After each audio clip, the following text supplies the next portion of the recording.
What's up, my YouTube family? Sergeant Graybeard back with another Division 2 video. Today is Friday, April 23rd, and as always, I hope this message finds you healthy and safe.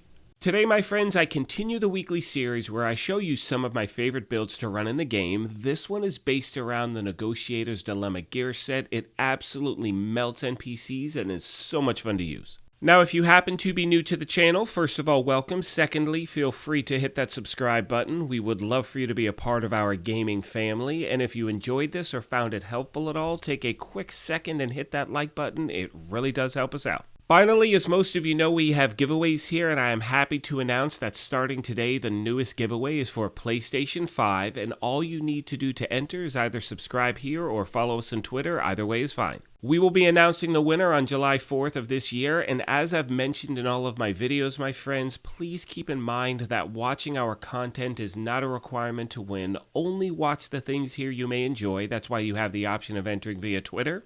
Having said that, let's get into today's video. So as I start off with every video, I want to say this is just a template. This is how I like to run with the thing. You may want to run it a little bit differently. And one of the best things about this game, in my opinion, and I know I've said this a lot recently, is that there are so many different ways you can currently run a build.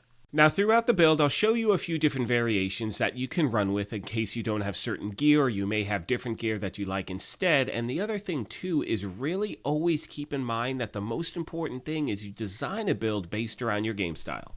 And for the new players out there, what I'm referring to is the fact that you may want, for instance, more weapon damage on your build, or more armor or armor on kill, whatever it is. So again, try different variants and really design something that's going to be best for you.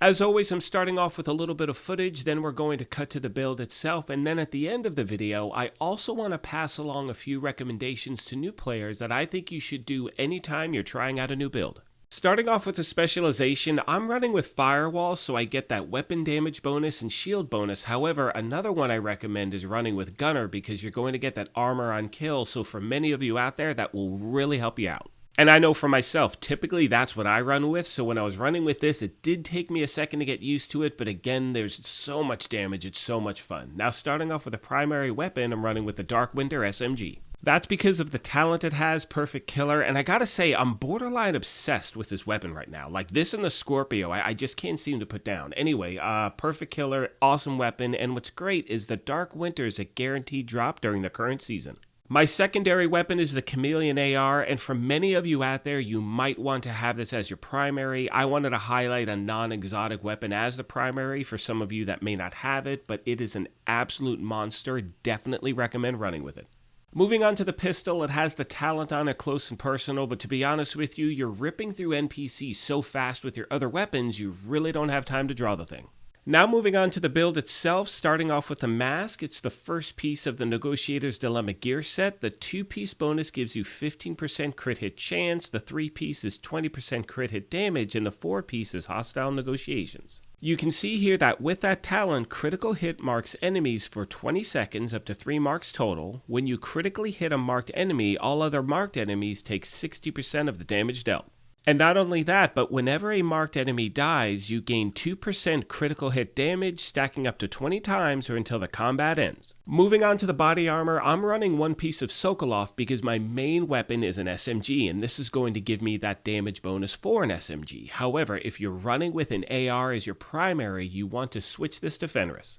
For the talent, I'm running Obliterate because you're not really limited to the distance you are to NPCs. However, another great talent is Intimidate. Again, my friends, try different ones out and see what works best for you. Moving on to the holster, the knee pads, and the gloves, they are the 3 remaining pieces of the Negotiator's Dilemma gear set. And what I did on 2 of these pieces, you can see here, I re-rolled the weapon damage to armor because I wanted a little more survivability with this build. However, I know a lot of gamers out there that just go all red across the boards. They're able to just rip through NPCs. Like I've been saying throughout this whole video, try different things out. I know people that run glass cannon. I mean, they're absolutely nuts, but they're able to get it done. I can't do that. So again, my friends, try everything out. Finally, my friends, we have the backpack. I'm running with Bellstone, so I get that extra armor, plus I'm getting a bunch of armor on kill. However, if you have the Memento backpack, I definitely recommend putting that here. A lot of you have reached out to the channel saying you don't have that backpack as yet, so I wanted to put a build together that didn't have it equipped. However, there's a reason you're seeing it in every build. It is by far the best bag in the game, so if you have it, you're getting a weapon bonus, an armor bonus, just a bunch of good stuff. As far as my skills go, I'm running with the Crusader Shield, and you can see because of the Firewall specialization, it puts me at skill tier 3. For my secondary talent, I'm running with the Assault Drone because it does give an distraction to NPCs and puts out some damage as well. As far as the stats go, I'm sitting at 60% crit hit chance, which is the cap. I'm also sitting at 129 crit hit damage. That can definitely be improved, but these are the best pieces of gear I have. And as I start to wrap this video up, one thing I'd like to recommend for new players or people who are just returning is anytime you try out a new build, I recommend going to a control point or mission that you're comfortable with so you know the timing of the NPC. And the reason for that is then you'll be in a somewhat controlled environment because you know the timing of the NPC, which will then show you how the build responds to you and your gameplay. So you can make a few tweaks, add armor, weapon damage, again, whatever you want to do. On that note, my friends, I'm going to start to wrap this up. However, I'd like to take a moment and again thank you all for your continued support. And Cranky Wombat, this video is dedicated to you. You've been asking for this build for a while, so hopefully I haven't let you down, my friend.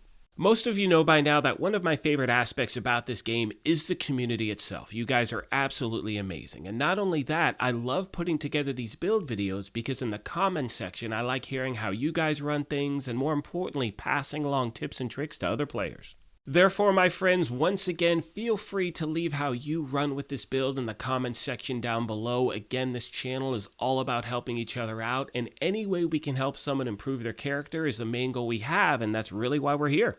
At this point, I'm going to let the rest of the video play out. However, as I mentioned at the beginning of this thing, if you're new, feel free to hit that subscribe button. If you enjoyed this, take a second and hit that like button. It really does help us out. But more importantly, take care of yourselves, be kind to each other, and we will talk to you soon.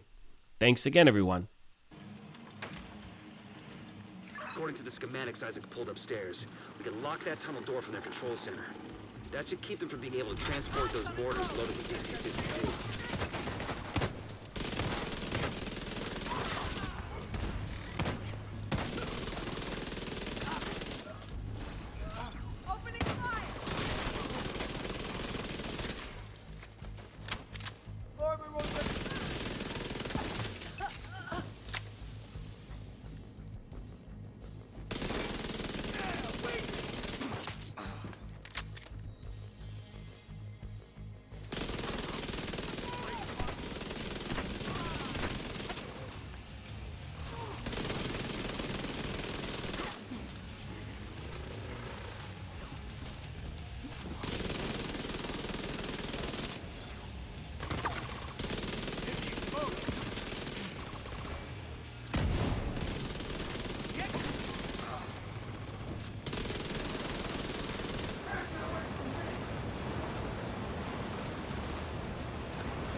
Go on and head back up. The team from the campus has taken position inside the memorial.